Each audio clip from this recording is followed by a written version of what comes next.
Olá, eu sou o Júlio. 30 Reasons Why é uma obra de ficção que fala sobre problemas reais.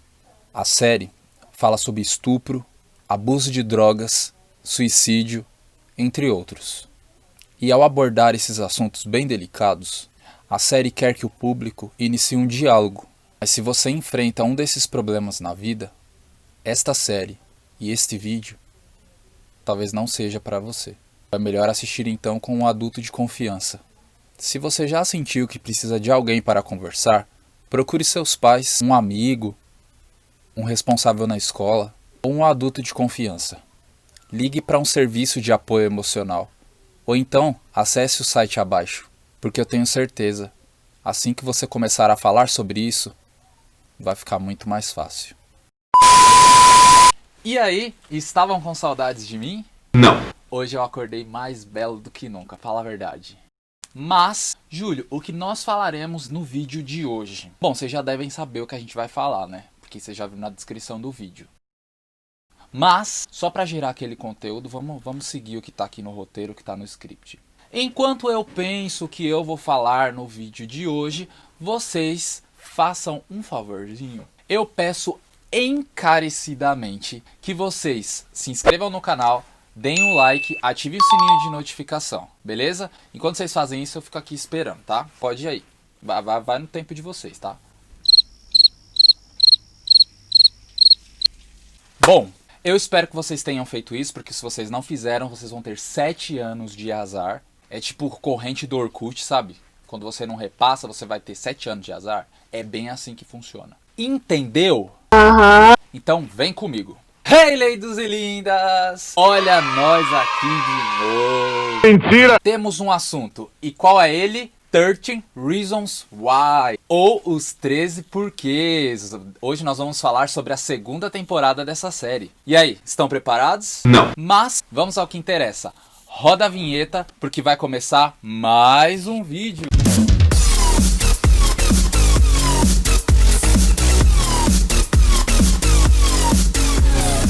Bom, para quem não lembra ou não assistiu a primeira temporada, Hannah Baker ela deixa 13 fitas explicando os motivos de ter cometido o suicídio. Cada fita é direcionada a um colega que ela interagiu no tempo que ela ficou na escola. Então, na segunda temporada, a gente vê a mãe da Hannah processando a escola, dizendo que eles eram os responsáveis e que eles não viram nenhum tipo de sinal. Então tem toda uma jogada de julgamento em torno deste caso na segunda temporada. E eu já vou avisando que esse vídeo tem alguns spoilers. Mas eles são necessários, como sempre, para a gente poder entender, analisar e criticar esta temporada. A gente vê também toda a situação e a questão da Jéssica com o estupro dela. A gente vê também o Alex, que também tentou suicídio. O arsenal de armas do Tyler. E também a questão do sumiço do Justin. Todas essas coisas foram respondidas nesta segunda temporada. Nessa segunda temporada, meio que parecia que demorou muito para engatilhar na história, sabe? O quê? Não acredito. Pois é. Conta mais ou menos assim na série, como tudo que aconteceu depois de 5 meses do suicídio da Hannah, como eles estão lidando com o luto, como que aconteceu tudo isso. Ao longo da série a gente vai percebendo que alguns superaram isso de uma forma muito mais fácil e mais rápida, e outros não, ainda ficaram sofrendo.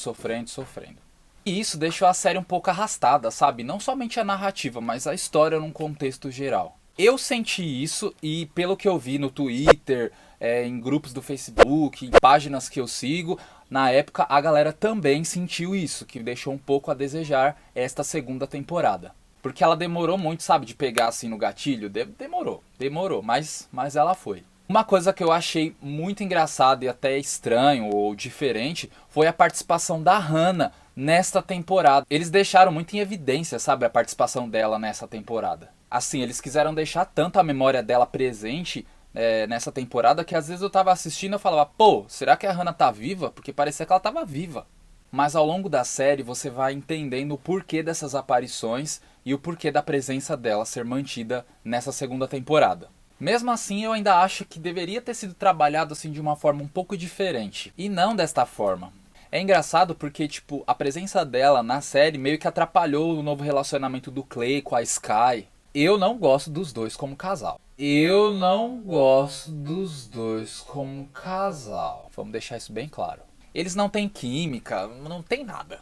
Mas o que ficou bem claro foi assim. Bom, o Clay pensou, eu não consegui ajudar a Hannah, então eu vou ter que ajudar uma outra menina de alguma outra forma. E aí ele meio que olhou, viu a Sky e falou assim, bom, ela tem alguns problemas, eu vou ajudar meio que pra tirar um pouco da culpa da cabeça dele de não ter conseguido ajudar a Hannah de alguma forma. Assim, agora vamos falar um pouco do julgamento, né? Eu acho que o julgamento ele foi necessário. Por quê? Para entender mais ou menos como que aquelas pessoas estavam ligadas a Hannah, né? A situação do suicídio dela, do julgamento dela, de toda essa história. Porque na primeira temporada isso não ficou totalmente claro. Porque parecia muito que a Hannah simplesmente estava chateada por alguma coisa, por estar chateada, sem um motivo real. Engraçado que as pessoas dizem e falam que na adolescência tudo é mais intenso, né? E eu achei muito legal porque a série ela mostrou nessa segunda temporada de que não era nada da cabeça da Hannah, né? De que não era coisa de adolescente. Era algo real, era algo grave. Na primeira temporada a gente vê a série inteira e toda a história, todo o drama pela perspectiva da Hannah, né? E o legal dessa segunda temporada é que a gente vê a mesma história, só que sendo contada pelas outras pessoas, com um olhar totalmente diferente. Na primeira temporada, a gente percebe que a série, ela, né, cometeu aquele erro de mostrar que no fim de tudo, o suicídio é a única opção. E nessa segunda temporada, a gente começando a analisar os depoimentos e as coisas que todos os personagens, né, as pessoas que estão envolvidas com a Hannah, com a história da Hannah, você percebe, né, que o suicídio ele não é a única opção, não é o único fim que tem. E não é mesmo, né, gente? Um exemplo é o Alex, que tentou suicídio e felizmente não conseguiu. Graças a Deus. E depois ele se arrependeu, né? Até tem uma pesquisa que mostra que 1% das pessoas que tentam suicídio e não conseguem executá-lo, eles param depois e se arrependem de terem tomado tal atitude, né? Isso é bem interessante. O legal também dessa segunda temporada é que ela parece que ela completa a primeira, né? Porque a primeira ela ficou cheia de lacunas e vários questionamentos, várias perspectivas que a gente ficou meio que sem entender. E aí essa segunda temporada, acho que eles falaram, não, vamos corrigir a cagada que a gente fez. E aí eles conseguem meio que completar e dar várias respostas a vários questionamentos. E mais uma vez reforçar que o suicídio não é a única opção. É legal porque os atores, eles, né, reforçam no início dessa temporada mais uma vez que se você passa por algum problema, que se você não tá bem psicologicamente, você não deve assistir essa série, ou se você quiser assistir e você for menor, você tem que assistir com um responsável, com uma pessoa de confiança. E o legal é que você percebe que essa temporada, ela tem muito mais a presença dos pais viva, né, do envolvimento da família, dos pais ali. Então você percebe que a série ela fala muito mais com os pais nessa temporada do que até com os próprios filhos. Tem uma cena que ela é muito forte, sabe? Ela tá bem mais lá pro fim da temporada, praticamente no último episódio. Praticamente é uma cena, tipo, muito forte mesmo. E eu tô até meio balançado até agora. Até hoje, assim, quando eu meio que vejo uns flashes daquela cena, eu fico meio balançado, assim. Inclusive, é uma cena que eu falo, se você é menor ou se você não tá psicologicamente bem, você assista com um responsável. Inclusive é uma das cenas mais explícitas eu acho que tem em toda a série até agora, até hoje assim. Então eu peço encarecidamente que vocês assistam essa cena tentando entender os porquês. E eles frisam muito no objetivo dessa cena de você ter uma empatia radical. Tá, mas o que é ter uma empatia radical? Vamos lá. Empatia radical não é só quando a gente se vê no lugar do outro, mas você se ver no outro, já logo ficar com pena e entender as razões que levaram aquilo a acontecer. Então eu acho muito importante você de repente entender o porquê da violência, não somente daquele que foi violado. É mais ou menos isso, eu não sei se vocês entenderam. Não. Bom, bola pra frente. Então não adianta eu vir aqui e falar assim, ó, assista a série inteira, mas quando chegar no último episódio, desliga a televisão e vá fazer qualquer outra coisa, vai assistir Friends, sei lá, vai pro WhatsApp. Não faz sentido. Então se você quer assistir, assista, mas assista com um olhar crítico e tente ver não somente aquilo que a cena ou a série mostra, mas tente ter essa empatia radical e olhar os dois lados da moeda, para entender mais ou menos o que a série quer passar e qual o objetivo que ela quer passar com esta cena. Inclusive a classificação dessa série é 16 anos. Mas às vezes eu fico pensando, O que um adolescente de 16 anos vai imaginar vendo determinadas cenas e vendo determinadas situações? Porque assim, são realidades diferentes. Existem adolescentes de 15 anos que já têm maturidade de 20. E às vezes tem adolescentes de 17 que ainda tem uma maturidade de 13. Então é muito complexo, é muito tenso falar sobre esse assunto. Então tem que tomar muito cuidado. Outra coisa que eu acho muito legal nessa temporada é que eles conseguem te inserir dentro do julgamento. Quando você tá começando a ouvir os depoimentos de todo mundo, você acaba se vendo julgando as pessoas, falando, mano, por que essa menina fez determinada coisa? Então é muito legal essa jogada que a série teve nessa segunda temporada, é sensacional. Você está julgando sem nem perceber. E eu acho que isso é muito legal e muito poderoso, sabe? Você olhar para determinadas atitudes e falar, ué, por que eu tô julgando? Militei agora, né? Quando começa a mostrar aquelas fotos, né, aquelas polaroids na série, eu acredito que reforça mais ainda essa mensagem, né? E tem um determinado momento assim da série que tem uma pessoa que eu não me recordo agora quem é necessariamente. Bater uma salva de palma aqui pro profissional. Que fala, você vê uma menina se divertindo, mas você não sabe a história que tá por trás dela, as coisas que ela passou, sabe, os sofrimentos que ela passou. Você também pode reparar que em todos os discursos do Bryce, ele sempre fala assim, nós não fizemos nada. Essa super proteção, sabe, de todos os homens, assim, nós e nós, se juntam para se autoproteger.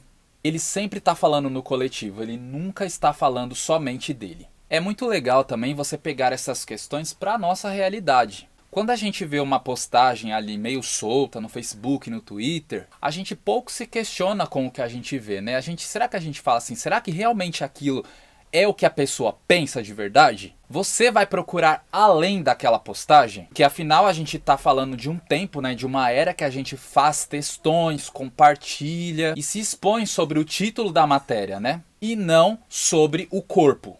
Então a gente está naquele tempo da lacração. Então no caso, né, que a série quer representar, sobre a Polaroid, sobre aquela foto. Faz todo sentido, né? Porque a pessoa olha aquela foto e se deixa levar pelo que ela vê somente naquela foto. Ela não está interessada em saber a história que tem por trás daquela foto ou o que levou a acontecer para aquela foto ser tirada para chegar naquele determinado momento.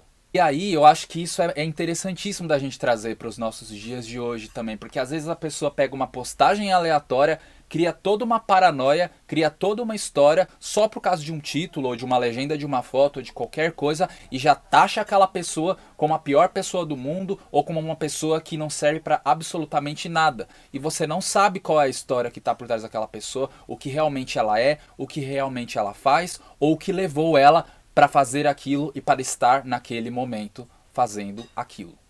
Daí você consegue entender que esta série, por mais que ela tenha uma narrativa arrastada, isso ficou bem claro na primeira temporada e agora também na segunda, quando você chega no final da série e você vê aquele último episódio, você fala, puta mano, é pra isso que a série veio. E eu gosto que ela trate realmente disso, né? Do choque de realidade. Você achou que eu ia falar choque de cultura, né? Não, é o choque de realidade mesmo. Que às vezes a gente acha que essas coisas não acontecem aqui no Brasil, né? Só acontece porque é uma cultura dos Estados Unidos, que é só lá, porque esse modelo de aprendizagem de colégio só acontece nos Estados Unidos, mas não. Isso também acontece aqui no Brasil. Felizmente, não foi aprovada ainda a legalização de armas. Glória a Deus. Mas vocês imaginam como que seria se isso realmente acontecesse aqui no Brasil? Se tivesse um Tyler aqui, que tivesse um arsenal de armas em casa, o que não aconteceria nas escolas? Outra coisa que eu achei bem legal nessa temporada é que a série ela meio que se abrangeu, assim, ela ficou maior. E ela não fala somente mais sobre depressão, mas ela fala também sobre várias outras questões de saúde mental, como ansiedade, problemas de raiva, bipolaridade. E eu acho engraçado que até hoje as pessoas não conseguem entender o conceito de bipolaridade, né? Acha que é dupla personalidade, mas não é. Drogas muito mais pesadas e aborda também as pessoas mais velhas. A responsabilidade dos pais, da escola. E a série ela fala muito sobre isso, sobre a discussão dessa estrutura familiar. Como ela influencia em todo esse enredo e toda essa jogada que a série traz nessa segunda temporada. Agora eu vou dar um pequeno spoiler da minha indignação, caso do estupro da Jéssica. Se você não viu ainda, esteja ciente. Foi incrível a história deste episódio e eu quero que vocês prestem muita atenção. Quando ela fala na hora da criação dos rótulos, ela fala dela com a relação de garotos e garotas. E aí ela fala muito mais das garotas, né? Porque ela é uma menina. Mas ela também fala de alguns garotos, né? Que necessariamente no início não conseguem se rotular. Mas que para as meninas isso é muito mais fácil. Daí a gente vê várias formas como uma vítima de estupro ela se comporta. E a série ela vai mostrando as diversas formas como que essas vítimas elas se comportam, elas se questionam. E aí eu acho muito importante a gente entender esse conceito de medo envolvido por trás da história. Certas atitudes serem feitas por conta do medo quando você é adolescente.